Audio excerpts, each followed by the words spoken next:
Bismillah. Mon grand-père soupira. Il plaqua un dernier accord d'un geste las, puis posa sa guitare à côté de lui, laissant la chanson inachevée. Je suis trop vieux. Ma voix ne tient plus le coup, marmonna-t-il, en appuyant sa tête contre le coussin du fauteuil. Il fouilla dans les poches de sa veste en manches déformées pour y prendre pipe et tabac. Cette chanson, elle me rappelle mon frère Joël. Il savait si bien la chanter, lui. C'était sa préférée. Et ça me fait penser à Rachel Ormond, la pauvre chère vieille. Elle va passer d'après ce que m'a dit hier Jim Ormond, son neveu. Elle est d'un bel âge, dame, beaucoup plus âgée que moi. Tu ne la connais pas, hein? Je secouai la tête. C'était une beauté dans sa jeunesse, pour sûr. Joël était en vie. À l'époque, il l'aimait. Il chantait si bien, Joël, et il s'accompagnait toujours de sa guitare, même à cheval. Il chantait, justement, il chantait Barbara Allen, la première fois qu'il rencontra Rachel Ormond. Elle l'entendit et sortit des lauriers, le long de la route, pour écouter. Quand Joël la vit ainsi, dans le soleil du matin, qui transformait chaque goutte de rosée en petites perles sur les feuilles, il s'arrêta net, comme foudroyé, et la regarda d'un air idiot. Il m'a dit après qu'elle lui semblait une apparition dans un grand cercle de lumière. Oui, les jours se levaient sur les montagnes, et ils étaient jeunes tous deux. Tu n'as jamais vu une matinée de printemps dans les Cumberland, toi? Je suis pas allé dans la Tennessee, répondis-je. Non, bien sûr. Tu ne peux pas savoir, grommela-t-il, avec ce mélange de condescendance et de rondeur bourrue qui est le propre des vieillards. Tu es un rat des steppes, toi. Tu n'as jamais connu que des sables et des crêtes desséchées. Que saurais-tu de ces belles pentes couvertes de lauriers et de bouleaux, de tous ces ruisselets si frais en été, qui serpentent sous les arbres, qui chantent sur les rochers? Que pourrais-tu bien savoir des forêts des hautes terres, avec ces sommets qui les dominent, de leurs lignes bleues estampées? Pas grand-chose, acquiesçai-je. Et cependant, surgissait en moi, avec une netteté merveilleuse, l'image même de ce dont il parlait. Image tellement précise que tout mon être physique en fut imprégné. Je respirais l'odeur des floraisons, du cornouiller, de la sève toute neuve des futaies, et je perçus le chant guilleré des ruisseaux invisibles sur leur galets. Non, tu ne peux pas savoir, répéta mon grand-père. Ce n'est point ta faute, d'ailleurs, et je ne voudrais pas y revenir. Mais Joël aimait tout ça, comme on aime d'amour. Rien d'autre ne comptait pour lui, jusqu'au jour où la guerre a éclaté. C'est à cette époque que tu aurais dû naître. S'il n'y avait pas eu la guerre, c'est la guerre qui a tout mis sens dessus-dessous. Après tout, a été différent. Je suis parti dans l'Ouest, comme tant de gens du Tennessee. Oh, j'ai bien réussi, au Texas. Mieux que je ne l'avais fait là-bas. Seulement en vieillissant, on se prend à rêver. Son regard fixe ne semblait rien voir, mais il eut un profond soupir. Ses pensées devaient quelque peu divaguer, ainsi qu'il arrive chez les très vieilles personnes. 4 ans à suivre Bedford Forest, reprit-il enfin. Jamais on ne retrouvera un général de cavalerie comme lui. Des journées sans descendre de ton cheval. Tirer, sabrer, la neige pour dormir, les réveils sur le coup de minuit, et nous repartions. Il ne restait pas derrière les autres, Forrest, toujours en tête, et se battant comme trois. Son sabre était trop lourd pour un bras ordinaire, et il le voulait aussi effilé qu'un rasoir. Je me rappelle l'escarmouche où Joël fut tué. Nous surgissions d'une passe à l'improviste, et nous avons vu les Yankees. Des chariots qui descendaient la vallée, protégés par un détachement de cavalerie. Ces ventres bleus nous leur sommes tombés dessus comme la foudre, et ils ont été taillés en pièces. Je revois encore Forrest debout dans ses étriers, son grand sabre faisant des moulinets. Chargez, Taillot, mes garçons, Taillot! Et nous avons piqué des deux en hurlant nous aussi, comme des insensés, et aucun de nous ne se serait posé la question de savoir qui mourrait ou survivrait, du moment que lui, Forrest, menait la charge. Nous l'avons taillé en pièces, le détachement yankee. Les morceaux, nous les avons forcés et piétinés d'un bout à l'autre de la vallée. Quand tout a été fini, Forrest a réuni ses officiers. Messieurs, je crois bien qu'une balle a emporté un de mes étriers. De fait, il n'en avait plus qu'un. Mais en regardant de plus près, il s'aperçut que pour une raison quelconque, son pied gauche avait vidé l'étrier manquant et que les courroies, en sautant, étaient passées par-dessus la selle. Et il était resté assis sur les lanières sans même s'en rendre compte dans l'excitation de la charge. J'étais juste à côté de lui, parce que mon cheval avait été tué, une balle dans la tête, et je débouclais ma selle. Au même moment, voilà mon frère qui arrive à pied. Il souriait, éclairé en plein par le soleil qui brillait derrière lui, mais il devait être encore tout étourdi du bruit de la bataille, car je lui voyais un drôle d'air. Il me voit, il s'arrête brusquement, comme s'il ne me reconnaissait pas, et puis il me dit une chose ahurissante. C'est toi, grand-père? Tu as donc rajeuni. Tu fais plus jeune que moi. À la même seconde, une balle tirée par un tireur embusqué l'a étendue raide à mes pieds. Mon grand-père eut un nouveau soupir, il reprit la guitare. Rachel Ormond a failli ne pas lui survivre, et elle ne s'est jamais mariée. Jamais elle n'a voulu entendre parler d'un autre garçon. Quand les siens ont gagné le Texas, elle les a suivis, et voilà qu'elle va trépasser dans leur maison, là-haut sur les collines. Trépasser, du moins c'est ce qu'on dit. Moi je sais bien qu'elle est morte depuis des années, le jour qu'elle a su que Joël avait été tué. Ses doigts tirèrent des sons monotones de la guitare. Il se remit à chanter avec cette curieuse voix plaintive que prennent les montagnards. À l'est, à l'ouest, là ils envoient des messagers là où vivait sa reine. William se meurt, oyez sa voix, pour l'amour de Barbara Allen. Mon père m'appela soudain, sa chambre située sur l'autre façade de la maison. Va donc empêcher ces maudits chevaux de se battre. Je les entends ruer contre le mur de la grange. La voix de mon grand-père me suivit dehors jusque dans l'écurie. C'était une belle journée calme et le son devait porter très loin. Seul bruit audible avec le tapage des chevaux, le cri d'un coq et les moineaux se chamaillant parmi les mesquites. Barbara Allen, écho d'un ancien foyer perdu et oublié, résonnant sur les crêtes d'un pays aride, j'évoquais les émigrants partis du Piémont, poussant toujours plus vers l'ouest, franchissant les Alrani, longeant la rivière Cumberland, les uns à pied, les autres à cheval, et d'autres menant leurs chariots si lourds que tiraient des bœufs au piétinement obstiné. Colons riches, vêtus de draps noirs, ou moins riches, avec leur peau de daim, la nuit guitare et banjo chantaient autour des grands feux, dans les cabanes de rondins isolés, au bord d'une rivière, dont les eaux semblaient d'encre sous les étoiles ou bien le long de crêtes hantées, des ululements des hiboux. Barbara Allen, un lien qui nous rattachait au passé, une chaînette précieuse entre aujourd'hui et des hier estampés. J'ouvris la porte de l'écurie. Pedro, mon Mustang, aussi méchant que la terre où il passait, avait rompu son licou. Il attaquait le cheval bai, traduisant sa fureur par des cris aigus. Ses dents découvertes prêtes à mordre, ses yeux lançant des flammes, j'empoignai sa crinière, l'obligeai à se reculer. Le frappai sur les naseaux quand il fit mine de me happer la main, et le poussai hors de sa stalle.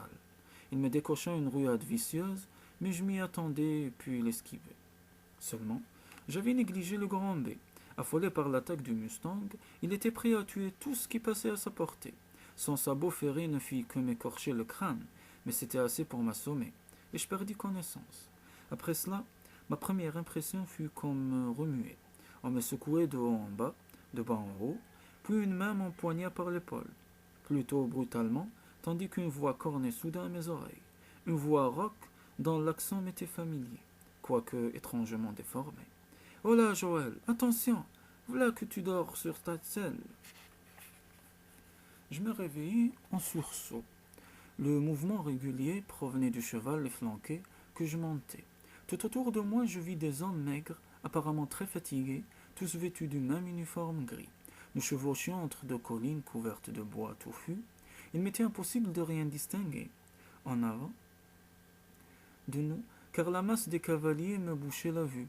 C'était une aube grise, maussade, qui me fit frissonner. Le soleil va bientôt se montrer, grommela un des cavaliers d'une voix traînante. Croyant que j'avais froid, dans pas longtemps, il y aura assez de bagarres pour qu'on puisse tous se réchauffer. Si le vieux Forrest nous a fait trotter toute la nuit, c'est pas sans raison.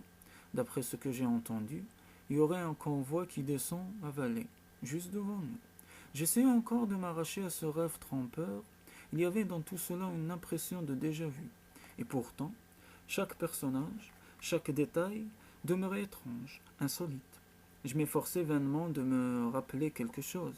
Commu par l'instinct, Je fouillai dans ma poche intérieure et j'en sortis une photographie, sur gros carton, telle qu'on les faisait jadis. Une jeune fille me souriait, une jeune fille très belle, dont les lèvres disaient la tendresse, et les yeux la pureté des sentiments. Je remis la daguerréotype à sa place, secouant la tête dans mon désarroi. À l'avant de notre colonne, un murmure étouffé se fit entendre. Nous débouchions de la passe, une large vallée s'ouvrait, au fond de laquelle progressait un convoi yanqui, des chariots posants, dont la lenteur faisait songer à de gros animaux maladroits. Je vis des cavaliers, tous en uniforme bleu. Par leur aspect et la lente de leur monture, ils semblaient beaucoup plus frais que nous. Quant au reste du panorama, je n'en garde qu'une image brumeuse et confuse. Je me souviens qu'un clairon sonna, puis je vis un homme de haute taille, un grand cavalier des Gangandais, qui se tenait en tête de notre colonne. Il avait tiré son sabre, debout, dans ses étriers. Il clama d'une voix qui domina le clairon. « Chargez, Taillot, mes garçons, Taillot !» Il y eut alors un hurlement qui déchira le ciel. Et nous fîmes irruption pour foncer bride abattu comme un torrent de montagne. On eût dit que je m'étais dédoublé. Un cavalier qui allait au galop de charge vociférait, fauchait à droite, à gauche, avec son sabre devenu rouge, et un spectateur qui cherchait à comprendre en fouillant sa mémoire, à la poursuite d'un souvenir sans cesse fouillant. Mais j'étais de plus en plus persuadé que j'avais déjà vécu cette scène, cette bataille. C'était comme un épisode de mon existence dont j'aurais eu la prémonition en rêve. La ligne des soldats bleus tint ferme quelques minutes, puis elle rompit sous le choc de notre assaut irrésistible, et nous traquâmes les fouillards d'un bout à l'autre de la vallée. La bataille se transforma en un éparpillement de combats isolés, où bleus et gris s'encerclaient tour à tour, sur des chevaux qui piaffaient et se cabraient, et les longues lames des sabres brillaient dans le soleil levant. Ma maigre monture buta soudain et s'effondra, mais je me dégageai à temps, dans cette sorte de berlue, où j'étais, je ne songeais point à défaire ma selle.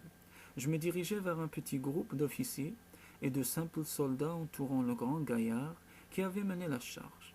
Quand je fus assez proche, j'entendis ces paroles. « Messieurs, je crois bien qu'une balle a emporté un de mes étriers. » Et soudain, avant que j'eusse rien entendu d'autre, je me trouvai face à face avec un homme dont le visage m'était connu. Un visage qui, toutefois, me semblait subtilement différent. Je bégayai. « C'est toi, grand-père. Tu as donc rajeuni. Tu fais plus jeune que moi. » Alors, en l'espace d'un éclair, je compris. Je serrai les poings et demeurai sur place à attendre, cloué, paralysé, incapable de dire un mot de plus, ni de faire le moindre geste. Puis quelque chose s'écrasa contre ma tête. À l'instant même de ce choc, une lumière aveuglante éclaira la nuit des temps, et je n'eus plus conscience de rien. William est mort, mort de douleur, et moi je mourais de ma peine. La chanson résonnait toujours à mes oreilles, portée par la voix plaintive de mon grand-père, qu'affaiblissait la distance. Quand je pus enfin me remettre debout, ma main pressant l'estafilade que le sabot du grand-bey m'avait faite au cuir chevelu, une nausée me tordait les entrailles, et je sentais ma tête tourner comme sous l'effet du vertige. Mon grand-père chantait toujours. Quelques secondes seulement s'étaient écoulées depuis le moment où j'avais roulé sur le sol jonché de paille. Et cependant, en cet espace d'un éclair, j'avais voyagé à travers le temps, et j'étais revenu. Je connaissais enfin ma véritable identité cosmique, la raison de tous ces rêves où je voyais des montagnes boisées, des rivières murmurantes, et certains visages si doux, si loyaux, qui m'apparaissaient en songe depuis mes jeunes années. Je sortis dans le corral, je rattrapai le mustang que je sellai aussitôt, sans même songer à panser ma blessure. Elle ne saignait d'ailleurs plus, et mes pensées redevenaient lucides. Je suivis la vallée, puis grimpai la colline, jusqu'à la maison des Ormands, perchée dans sa misère, digne sur le flanc aride, et dont la silhouette se détachait d'un arrière-plan de petits arbres. La peinture des planches gauchies était depuis longtemps enlevée par la pluie et le soleil, aussi impitoyables l'un que l'autre, dans les collines de notre grande ligne de partage. Je mis pied à terre et pénétrai dans la cour enclose de barbelés. Des poulets qui picoraient sur la véranda firent place nette en piaillant, et un grand braque efflanqué aboya quand il me vit approcher. La porte s'ouvrit dès que j'eus frappé. Jim Ormand apparut sur le seuil, maigre, vieillard voûté, aux joues creuses et aux mains décharnées. Le regard qu'il m'adressa exprimait une surprise morne, car nous ne nous connaissons que d'assez loin. Et ce que Miss Rachel est-elle, a-t-elle, je ne trouvais pas d'autre mot. Passablement ému, il secoua la tête. Elle se meurt. Le docteur Blaines est près d'elle. Faut croire que son heure est venue. Elle ne veut pas se raccrocher. Elle ne veut plus. Elle ne cesse d'appeler Joël Grimes, la pauvre vieille. Puis-je entrer demandai-je. Je désire voir le docteur. Les morts eux-mêmes ne sauraient imposer leur présence aux mourants sans y être invités. Faites donc. Jim Ormond s'effaça et m'introduisit dans la pièce principale, chichement meublée. Une femme aux cheveux malpropres allait et venait avec des gestes mous, et des gamins ébouriffés me lorgnèrent timidement à distance. Bientôt apparut le docteur Blaines, sortant d'une autre pièce. Il me regarda avec stupeur. Que diantre venez-vous faire ici? Les Ormonds ne s'intéressaient déjà plus à ma présence. Ils vaquaient sans âme à leurs tâches. Je me rapprochai du docteur. Rachel, chuchotai-je, il faut que je la voie. Il leva les sourcils devant ma véhémence, mais c'est un homme qui parfois saisit d'instinct certaines choses échappant au raisonnement. Il me guida jusque dans une petite chambre, et là, je vis une vieille, très vieille femme étendue sur une courte pointe. Malgré son âge avancé, sa vitalité était manifeste. Bien que déclinant rapidement, elle mettait autour d'elle une atmosphère différente, oui. Elle transformait même ce cadre de pauvreté dans lequel je la voyais, et je la reconnus. Je demeurai comme hypnotisé. Je la reconnaissais, dis-je, par-delà toutes les années passées et tous les bouleversements qu'elle avait provoqués. Elle bougea, et je perçus le murmure de sa voix. « Joël, Joël, il y a si longtemps que j'espérais. Je savais que tu viendrais. » Elle tendit ses bras desséchés, si frêles, et sans un mot, je vins m'asseoir contre le lit. Ses yeux, où la flamme de vie allait bientôt s'éteindre, se ranimèrent en reconnaissant un visage. Puis ses doigts prirent les miens en un geste caressant, et c'était très doux, comme le contact d'une chair de jeune fille. « Je savais que tu viendrais avant que je passe, chuchota-t-elle. La mort ne pouvait pas t'empêcher de venir. Oh, cette affreuse blessure à la tête, Joël. Mais tu ne souffres plus maintenant, et moi je ne souffrirai plus dans quelques minutes. Tu ne m'as jamais oublié, Joël? Jamais, Rachel, répondis-je. Je perçus nettement le sursaut du docteur Blaines derrière moi. Je compris que ma voix n'était pas celle de John Grimes, du garçon qu'il connaissait, mais une autre. Une voix qui prononçait des mots venus de très loin dans le passé. Je ne le vis pas sortir, mais je sus qu'il quittait la chambre sur la pointe des pieds. Chante encore pour moi, Joël. Ta guitare est là, pendue au mur. Je l'ai toujours gardée. La chanson que tu chantais quand nous nous sommes rencontrés la première fois, au bord de la route. Je l'aime tant. Je pris le vieil instrument, bien que je n'eusse jamais joué de la guitare auparavant. Mes doigts n'hésitèrent pas. Je frappais les cordes usées, je chantais et ma voix avait une pureté merveilleuse. Les mains de la mourante étaient posées sur mon bras. Quand je la regardai, je vis et reconnus l'image qui m'était apparue sur la photo. Dans le défilé, à l'aube, un miracle de jeunesse et d'amour pour lequel il n'est aucun mystère ni aucune fin. Le preux William gît dans le cimetière et gît sa douce amie à son côté. Lors sur sa tombe croît une bruyère et sur celle de Barbara un blanc rosier. Il croisse jusqu'au feu du clocher, si haut que rose ou bruyère pouvaient par nœud d'amour se sont entrelacés. Et tous de joie resteront à jamais. Je fis résonner un dernier accord. Rachel Ormond reposait immobile, et ses lèvres souriaient. Je dégageai tout doucement ma main de ses doigts sans vie et sortis. Le docteur Blaines attendait à la porte. Elle a passé? Il y a longtemps qu'elle est morte, répondis-je tristement. Elle a espéré des années le retour de Joël Grimes. Maintenant, elle attendra en un autre lieu. C'est ça, l'horreur des guerres. Elle déséquilibre toutes choses. Elle précipite nos vies dans un chaos d'où l'éternité ne suffirait pas à nous tirer.